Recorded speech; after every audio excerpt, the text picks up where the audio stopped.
The lord. Today Bible reading కీర్తనలు 53వ అధ్యాయం. దేవుడు లేడని బుద్ధిహీనులు తమ హృదయములో అనుకొందురు. వారు చెడిపోయిన వారు అసహ్య కార్యములు చేయుదురు. మేలు చేయువాడొక్కడునూ లేడు. వివేకము కలిగి దేవుని వెదకువారు కలరేమో అని. దేవుడు ఆకాశము నుండి చూచి నరులను పరిశీలించెను. వారందరూ దారి తొలగి బొత్తిగా చెడియున్నారు. ఒకడునూ తప్పకుండా అందరును చెడియున్నారు.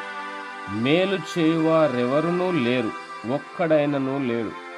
దేవునికి ప్రార్థన చేయక ఆహారము మ్రింగునట్లుగా నా ప్రజలను మ్రింగు పాపాత్ములకు తెలివిలేదా?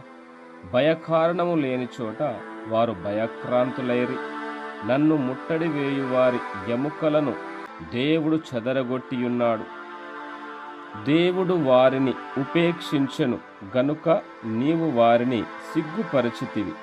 సియోనులో నుండి ఇశ్రాయేలునకు రక్షణ కలుగునుగాక. దేవుడు చెరలోనున్న తన ప్రజలను రప్పించున్నప్పుడు యాకోబు హర్షించును, ఇశ్రాయేలు సంతోషించును.